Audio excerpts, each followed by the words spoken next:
Y'all caught me at a weird time. Um, I've been in my feelings for a little bit,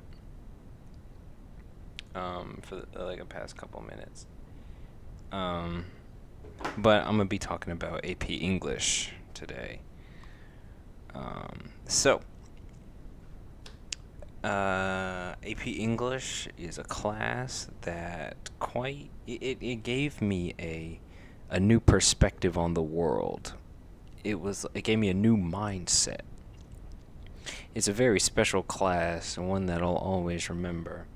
And I'm not doing this to hype up the teacher or anything, but either way, the teacher was. I mean, the teacher was great. I'll get on that later, but it was a great class. And I'll start at the beginning.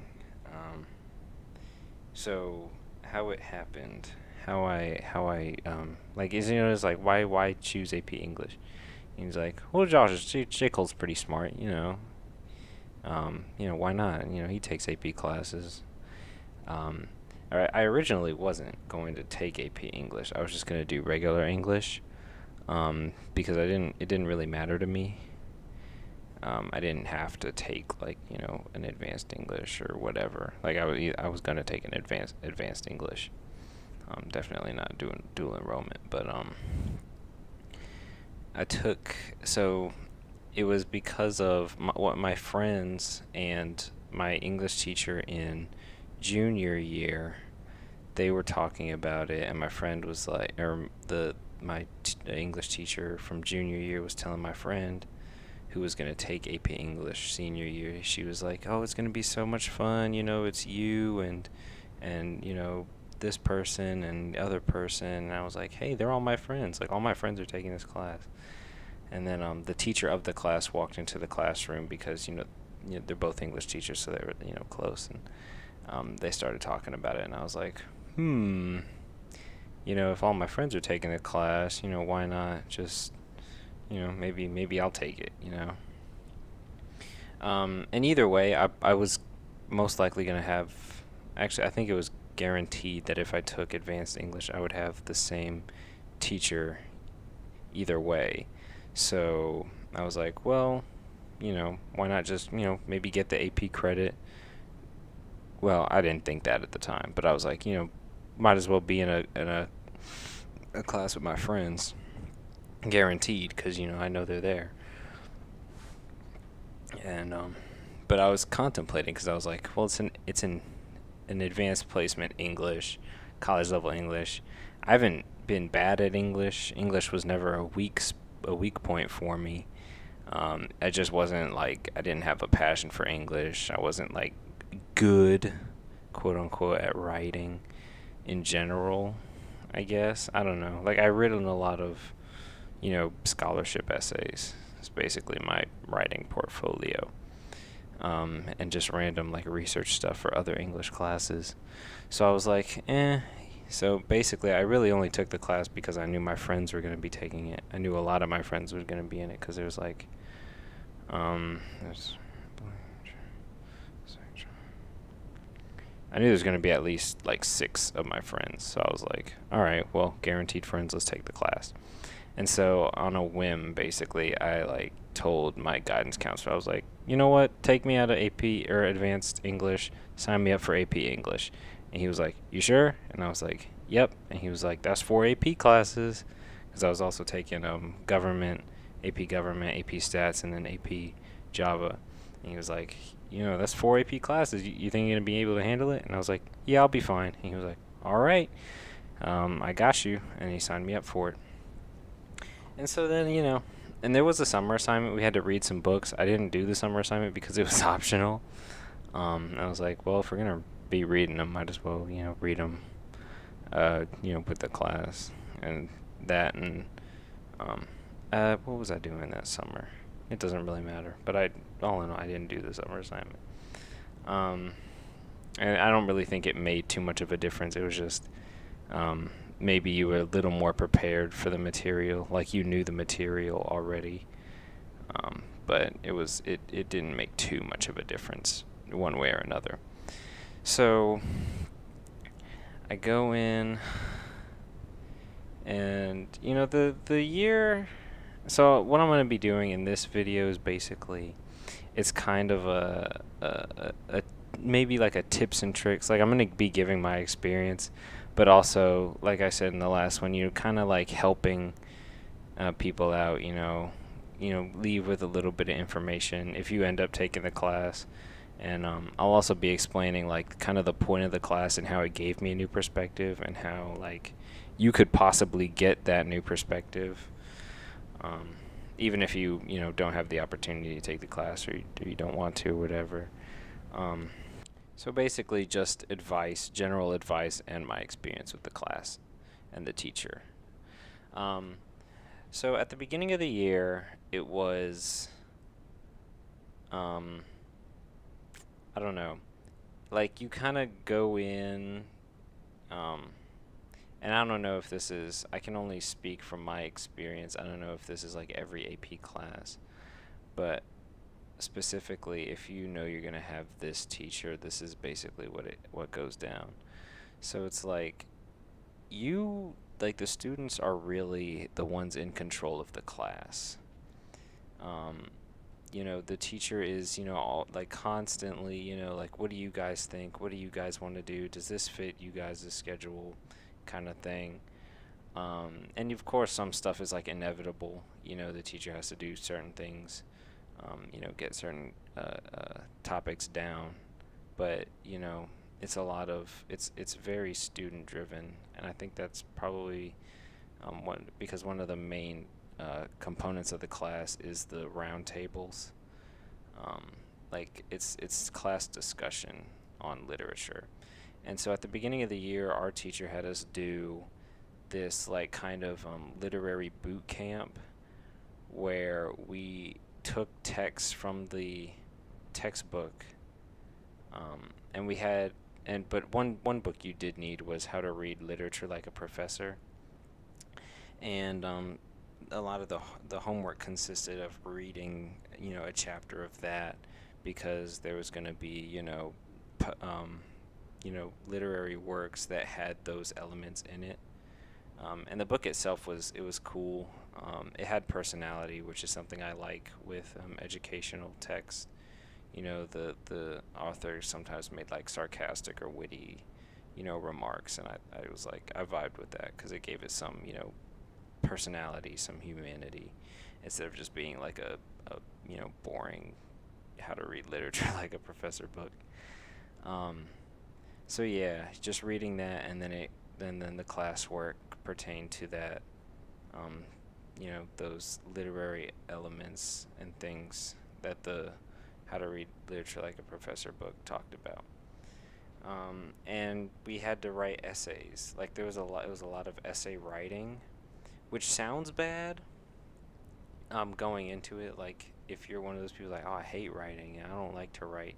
I don't like that was me. Like I like if I didn't have to write for a class, that was good, which is kind of weird because I took creative writing, in the AP English class. But when it comes down to it, it's not that bad. Like once you're in it, it's really not that bad as you think it's gonna be. Because it just like when it's in the moment, and it's kind of like homework, and it's really like practice for the later stuff because it gets more complicated.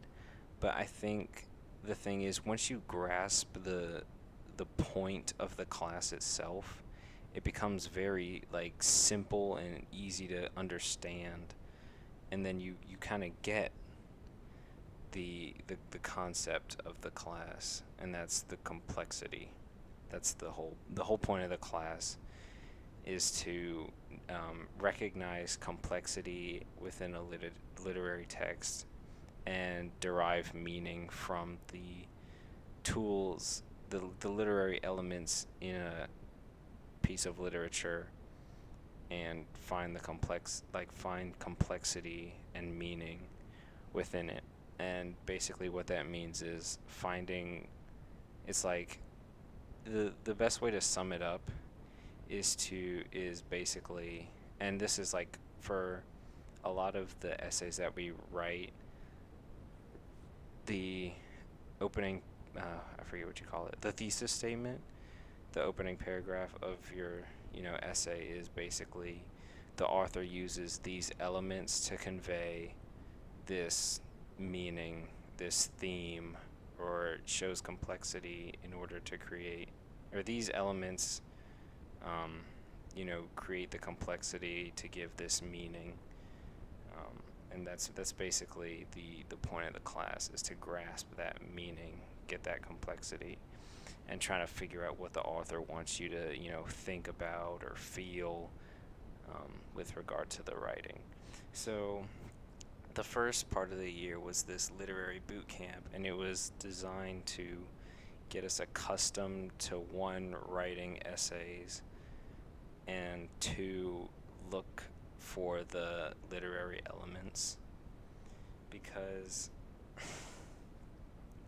that's basically that's what you're doing. A lot of the time is you're trying to find, like, okay, what is the author using? Is he using, simile in a certain way? Is he using rhyme, with sound devices? Is he using characters? Is it setting? All these different elements of the story in order to convey the meaning. Um, so to give a sort of example of what I mean by using the elements to find complexity, um, I'll give you a, like, kind of a practical example, and then like a real life example. Um, the one I got a the and kind of a tangent, kind of not. The AP test. Well, this one, the regular AP test, it has multiple choice, and you have to write multiple essays. Um, because I was lucky, quote unquote, lucky enough to only have to write one essay. And I say lucky just because some people, they need the cushion, maybe of the multiple choice or other essays, because maybe they're stronger in some areas than others. But because of the pandemic, I only had to write one essay, on one prompt, and so basically what the essay or the AP test consisted of was, here's a prompt, how does the author create meaning, and the and this is the first one I took because I had to take it twice, um, because the first one, something happened with the submission, and it didn't take it, so I had to redo it. So the first prompt I got was about this girl, and I believe she was, like, she was Indian, was her ethnicity, but she lived in Great Britain, and it was from her perspective, and it was talking about her it was about her mom. Her mom was sick, and the little girl was basically talking about her mom, but it was the little girl's birthday, something to that effect. I can't. I could pull. Hold on. I'm looking at my AP response to the prompt. Um, but yeah, it was the cultural differences, is what I said the complexity was. Um, so my thesis looked like, it was like, being a child in a country that has different cultural values can be challenging, especially for the parents. Parents in a country with a different culture are tasked with teaching their child about their native culture as well as the culture of the country they live in. And this can have an effect on the way their children view their parents. And then, in this excerpt, the author uses details and imagery to convey the narrator's complex feelings of love for her mother, and seeing her mother as a sort of role model while also holding some rebellion against her. So the complexity that I saw and was trying to write about was, um, how the daughter is supposed to, cause and one main component of complexity is contrast.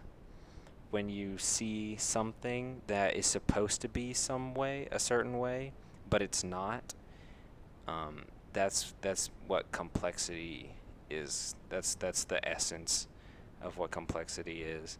And so here I'm trying to write about um, how, as a daughter, she's supposed to, love her mother and, have respect for her and everything when she's, this young. But because of the way that her parents are, um, trying to teach her about their native culture and the culture of the country they live in, there's this sort of rebellion from the daughter against the mother because the mother is a little, outlandish. She's got this kind of sickness, I guess, was in the excerpt. The mother was sick or something, you know, and the daughter's supposed to love her, but she's got some rebellion because her mother kind of acts. Um, I'm trying to find the word. Um, I don't know. She like has a different personality when she's out in public, kind of thing. Like she's a different person at home versus out in public, and the daughter notices that. So that's basically what it is. I won't read the whole thing for you, but that's that that's the complexity there. I think it would be. I don't know why I started talking about this one. My other one that I don't know. That one probably would have got me a 3 on the thing now that I look at it. But here, let me see it. Let me find the one that got me a 5. That one is probably better for me to explain. So, and yeah, okay. So basically, this kid Orville he lives in California and he has this American Indian. He's American Indian, but he has few chances to connect with his American Indian heritage, and so that makes him feel like he doesn't belong because they're at this like sort of tribal event, and he has to dance like from his soul, basically. Like it's a spiritual connection thing, but because he hasn't had the chance to interact with that side of his heritage, he doesn't really feel like he belongs there. So that's the complexity that I went for is basically, it's in him, it's real, you know, it's his American heritage, the American Indian heritage. But he doesn't feel like he belongs, and not feeling like you belong somewhere where you should, that's complex. That's a good example of complexity. Um, and so here I'll read you the thesis. It was dancing is a means of conveying an emotion or multiple emotions. For Orville Redfeather, the dance he performs must come not from his mind but from his soul. However, because Orville has few chances to connect with his American Indian heritage, he feels that he may be acting like a fraud. In this excerpt, the author uses detail and third person limited point of view to reveal Orville's complex reaction and the emotions of knowing that he belongs to the tribe and is supposed to dance with feeling from his soul, but feeling like a fraud because of his limited interaction with the tribe. And that's the complexity. It's his reaction to the situation is complex. And then I talk about how he overcomes it, what kind of details the author uses. Like for example, I said third person limited point of view. That's because it's from his point of view, like Orville's point of view. Um, but there's kind of you can read Orville's thoughts and what he's thinking, and so I say that helps the reader understand Orville's emotions, and that's where the meaning comes from. Um, Let me see if I can find an example. Um, and that's actually really important because it's a lot of like he has to dance from his soul, and he doesn't want his mind to kind of, he doesn't want to overthink it basically. He's like, I can't think about it, I just have to go and do it. Kind of like, like a ultra instinct kind of thing, you know, just not thinking, just using your body and, going with the flow. And that's the third person point of view that portrays that gets that across to the reader. Um, so yeah, that's what that is in the contextual, like in the class. That's basically what you're going to be learning about, how to do that with, every piece of significant literature that you read. You're going to be learning how to do that. So in reality, one of the, especially regarding to like now, within what's what happened in the past couple months, regarding with Black Lives Matter and everything, I saw it was one of like the biggest revelations that I had was the complexity that was happening, and that basically was, um, like it was my problem solving system, like my personal problem solving system, is getting to the bottom. Okay, hold on. I have to go on another tangent because in order to find the complexity, there's questions you have to ask. So going back to the class, um, one of the main things you'll learn about is looking for the how, the what, and the why. The what is basically like what is happening in the text, and recognize getting those elements. Like what are you, the it's basically like your evidence. Um, that's the what. The how is how, or it's the literary elements. Like what are they? Like what is in the story? Like what exactly is the author using? And then it's how is he using it? So basically, it would be like, so in the story that the for the essay that I wrote, the how is, when I said detail, or the third person limited point of view is a what. That's what he's using. That's the literary element that he's using. Detail is also another one. Like I say in the essay, um, you know, Orville notices like feathers on the chief's, tribal clothes, something like that. Like that's a detail. That's a what. The how is how it's being used. So the third person limited point of view is used to get the reader into Orville's head to know what he's thinking. That's how he uses the third person limited point of view. The detail, noticing the feathers and other ornaments on the tribal, dress. That's how he's using those details, and they work together because he's seeing them, he's just kind of describing them to the reader, and they work together.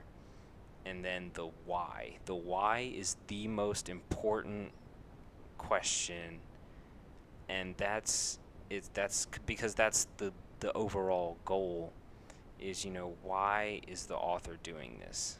And the author's doing this to, you know the author wants you to feel a certain way, he wants you to react a certain way. And so that's why he uses it. So that's the question that you're going to be asking and get asked is, why is this being used this way, or why is this specific, literary element being used, and why is this happening? So back to my, real world example. My problem solving method, my personal problem solving method, I call it coring. And that's basically like once you get to the root of the problem, the core of the problem, then you can solve it. Once you get once you get to the bottom of it, you can work your way from there and solve the problem at its core, so that it's easier to solve, or more, and you solve it more efficiently and quickly. So regarding the Black Lives Matter, and this is and it's really regarding like the riots and the protest. When and this is still kind of a hot topic, but everybody was or is like super pressed about the whole. All right, sorry, I had to cut out because we're supposed to be a hurricane coming in. My mom called me to prepare, so if I do that again, I might get off track. But I believe I was talking about the Actually, hold on, let me click. Okay, so talking about the riots, because of the Black Lives Matter protests. Okay, number one. It's This one is about noticing surface level stuff and going deeper. So on the surface is the riots, and a lot of like people who are against the protests or whatever. It's because, oh, they're rioting, they're breaking stores, or they're breaking into stores, and they're making a mess, and it's not helping anybody. They're looting, and all that. Okay, that's surface level. That's the what, right? The why is it. That's where we start to get to the core.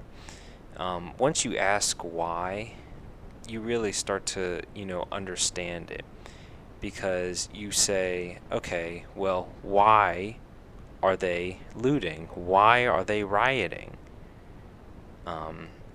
And so that's where the complexity is.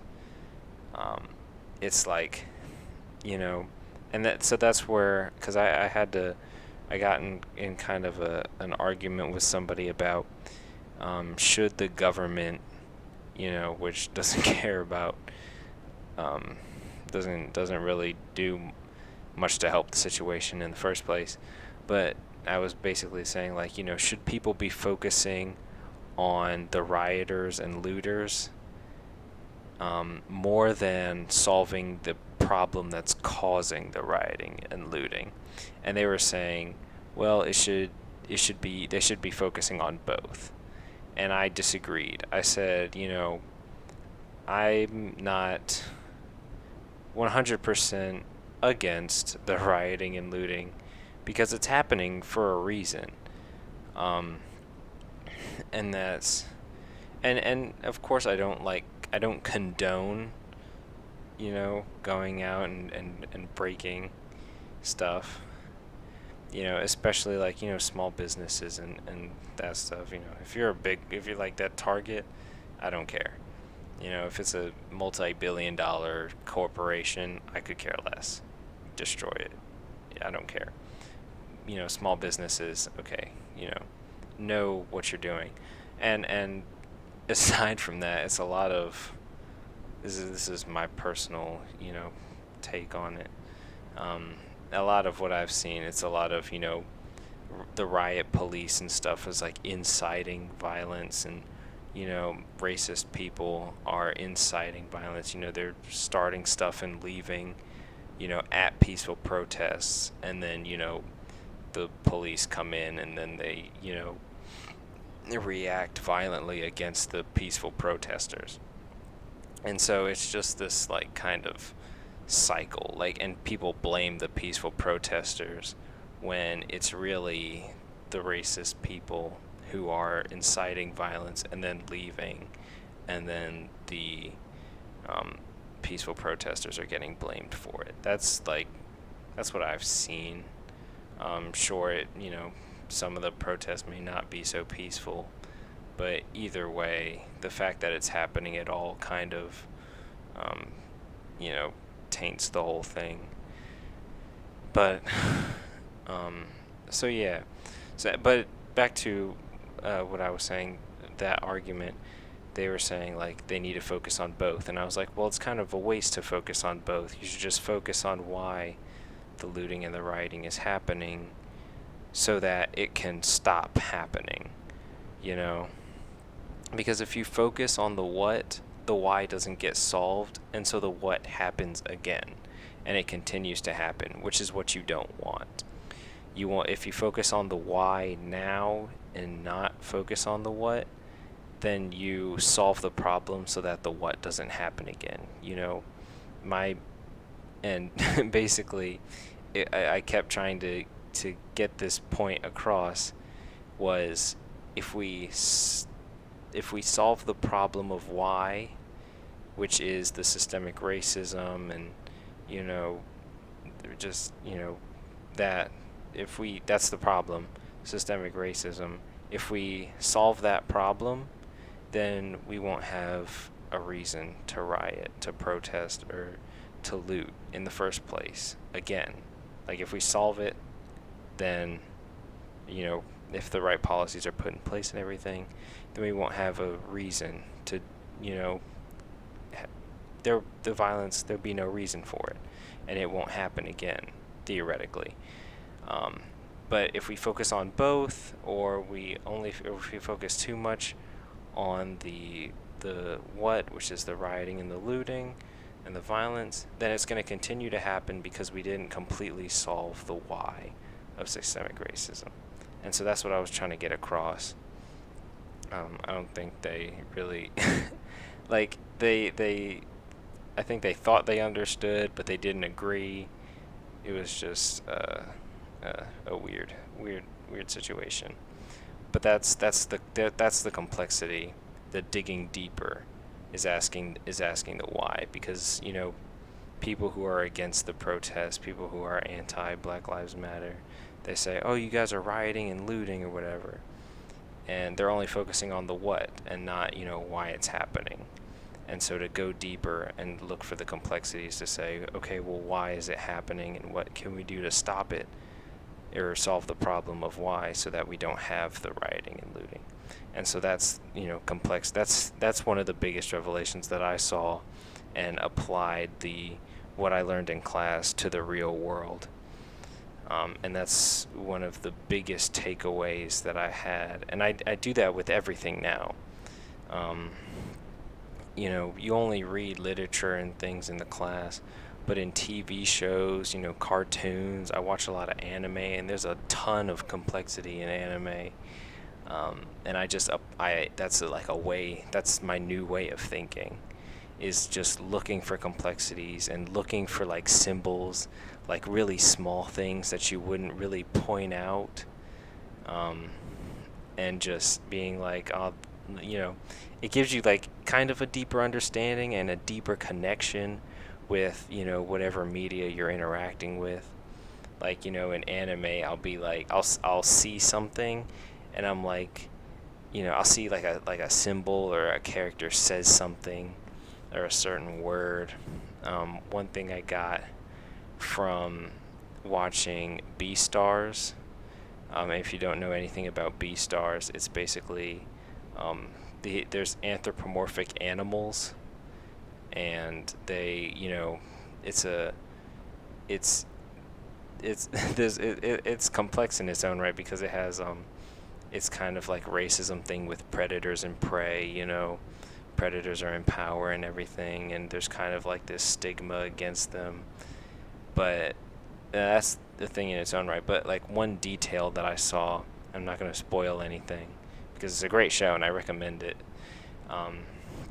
It was the main character. It's a they have this dynamic because the predators can go like basically like primal against the prey. Like they can't kind of quench their instincts to kill and like hunt prey, and they live in a society, so it's like you don't do that. You don't kill other people or eat other people or animals in this case. But all the predators, they have this, it's their natural instinct to hunt and to kill. And so when the main character, who's a wolf, is trying to save his friend who he cares about a lot, and the friend that is a rabbit, he's like, this is what it's like to be a man. And it's that small detail that he says man instead of, wolf or animal. It kind of shows that he's overcoming his instincts, because man doesn't really succumb to their instincts. They have the ability to reason and to think. And also because there's no humans in the show.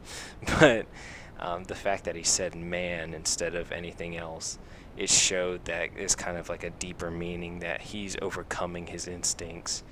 And he doesn't have the desire to kill his friend who's prey while he's a predator. And so it's small things like that I notice in everything that I look at now. And that's one of the biggest takeaways I've had from the class as a whole. But yeah, that's kind of like the I guess the long of how the class has had an impact on my life and my point of view and my mindset. And I think it's a good one to have, because it gives you it allows you to have a deeper connection with the media you interact with, TV shows, books, anything. Um, and I enjoy having that kind of insight, to things like that, and being able to point certain things out. It feels like a I wouldn't say superpower, just like a cool skill to have. Um, so that's basically the class. I do want to say a couple of things about the teacher. I think the teacher has had probably the the biggest impact because of the way she taught the class. Um, because she was very enthusiastic, and she has a reputation at my school of being kind of like a witch. She has this little joke, like, like I can't, I don't want to say her name or anything, but um, like a voodoo doll, like she'd assign like homework, like we had to like write an essay, and have it ready by a certain next class or two classes in the future. And she's like, you can get out your voodoo dolls and stab it in the eye or whatever. But she had this reputation of, like, the worst, the like the hardest teacher, or the most I don't know. uh, it was just like she, the reputation, like, is, oh, she was that teacher, the teacher you get a lot of work from, or like the hardest teacher, like her classes were objectively harder because of the I don't know, the material. I didn't get it. Basically, that's why I can't really describe it.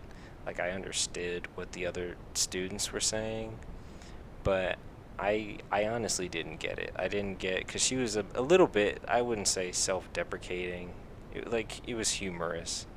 Um, you know, it's just like, everybody hates me kind of thing. But, she didn't care, obviously. But that's what the vibe was. Like, he's like, oh, you had her. Oh man, good luck. It was that kind of, she was that kind of teacher, or that's how people talked about her. But I honestly didn't get it. She's like enthusiastic. She's super passionate about literature. Like, it's admirable. Um, I was like, man, I wish I was as passionate about something as she is with literature. Like, this is her life. This is what she enjoys to do. And she really, brought that to the class, and it was super evident, all year. Um, and I remember one time we had to do this. I forget what it was called, but it's something you do for poetry, and we had to read like like a collection of poems. Like, everybody, we were in groups, and everybody had a different collection of poems, and you read the poems, and then we had to create this, like, I forget what it was called, but it's kind of like a board where you have, this, you pick a poem from the collection and you make a board on it, and you have like a picture it made you think about. You had to write, like, would you recommend this poem, would you not recommend this poem, what are some things that you saw, things like that. And I loved my group because it was me and two of my friends, um, and so my group was cool, and the poem I got was really cool. um, I forget the I forget the I don't think I have it. I'm looking around my room seeing if I have it, but I forget where it was. I think I have a picture of it anyway. um, it was this poem called Power. I know that much. And it was basically about how, if humans had like the power of gods, like how would we use it and how would it impact like human society. It was a really cool poem. I really vibed with it, and that's what I did mine on. But that's irrelevant actually, because she said like we did such a good job with that activity. And one of the school admins came in and like took pictures while we were doing it. Discussing each other's poems, and reading each other's poems and explaining our boards. And she was just sitting there, like, taking it all in, like, and everybody was engaged. Every single group was, doing what they were supposed to. Every group seemed like they were really into it. And she's just sitting there taking it all in, watching the admin take pictures of us. And when we came back from lunch, because the class was, we have like 30 minutes or 45 minutes of class, lunch, and then and then another 30 minutes of class. I think that's how it went. It might have been different. Regardless, we had lunch in the middle of class.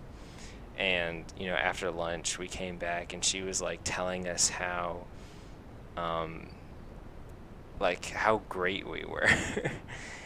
And she was like, I'm so glad y'all did this, like you guys were so good, oh my god. It's like she was like tearing up almost. And it made me feel really good, because I was like, this is what being the good kid, this is what you do, this is what you wish the teacher would say. you know because as someone who's like never broken a rule ever in school, like this is what you want. This is like the validation that you need. And that's like probably the first time I've ever had like a teacher like heartfelt say like, I'm so proud of you guys, and you did such a wonderful job with this activity. And I'm so glad. She was just like, it was like, oh, she was overjoyed, and it made me feel so, like, it made me feel really good. And so you could, and she was like probably one of the best teachers you could ever have to teach that class. It was like she was made for that.